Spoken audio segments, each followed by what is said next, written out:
President Bola Tinubu on Wednesday appealed for patience from Nigerians over the current economic hardship in the country, giving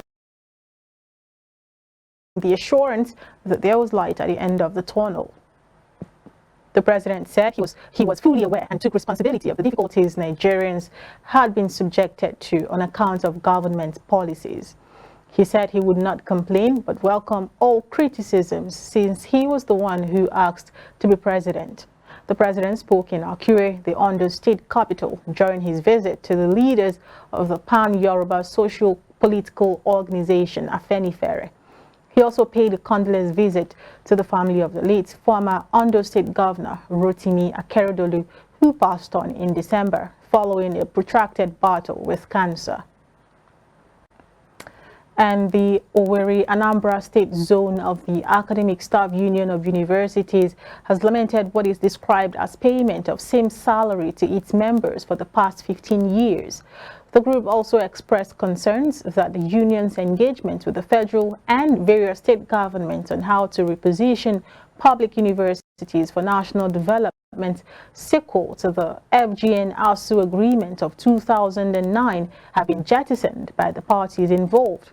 Owerri ASUU Zonal Coordinator Dennis Aribodo stated this during a press conference at the Nnamdi Azikiwe University, Awka, on Tuesday, pointing out that both the administrations of former President Muhammadu Buhari and the incumbent President Bola Ahmed Tinubu have abandoned the main elements of the 2009 agreement and other lingering issues that led to the nationwide strike action of February to October 2022.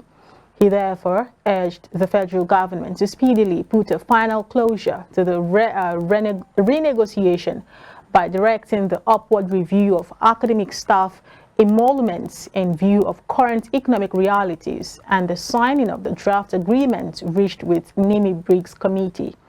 He said this press conference is intended to update Nigerians on developments since the suspension of the last national strike action on Friday, October 14, 2022, and engagement with the current administration since its inception. And moving on, no fewer than 100 people have so far benefited from an ongoing free surgical intervention program initiated by the Ogun State Governor, Dapo Abiodun. The program started on Monday with the registration of patients, while surgical operations started on Tuesday.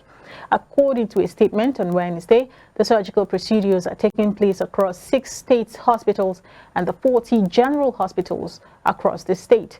The breakdown showed that 36 surgical procedures have been carried out at the State Hospital at Abeokuta, 22 at Ijebu-Ode, 6 at Ilaro, and 4 at Ifo, among others.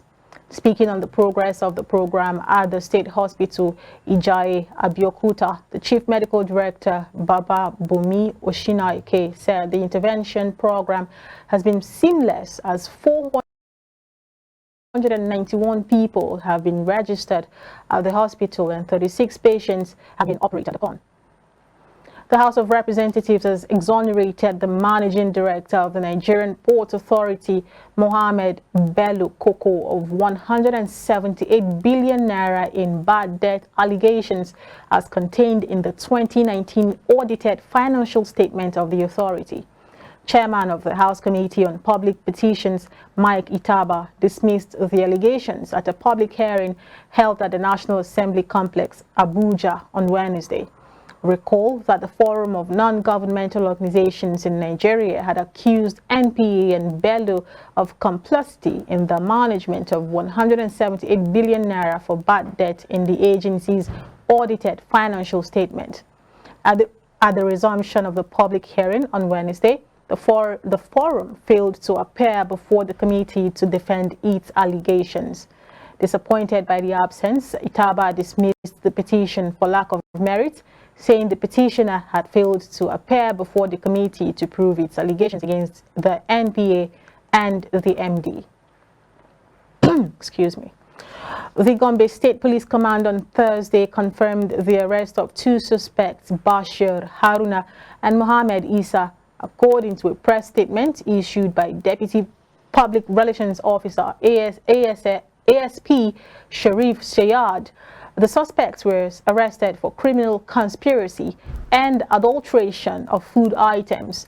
Sayad said the suspects were arrested for deliberately mixing about 57 bags of rice with chaff before credible intelligence helped police nab them for deceiving unsuspecting members of the public.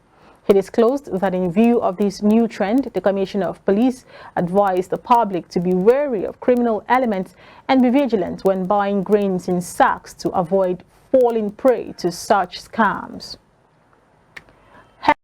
Heads of different agencies under the supervision of the Ministry of Justice have signed a performance bond with the Minister of Justice and Attorney General of the Federation, Lateef Fagbemi. The agencies under the ministry are the National Human Rights Commission, National Drug Law Enforcement Agency, Nigerian Institute of Advanced Legal Study, the Legal Aid Council of Nigeria, Nigeria Law Reform Commission, and the Nigeria Copyright Commission. Others are the Council of Legal Education, the National Agency for the Prohibition of Trafficking Persons, and the Regional Center for International Commercial Arbitration, among others.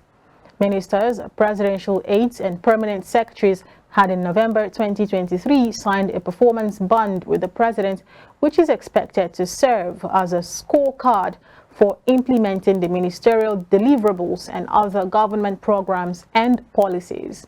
They were, however, asked to cascade the gestures down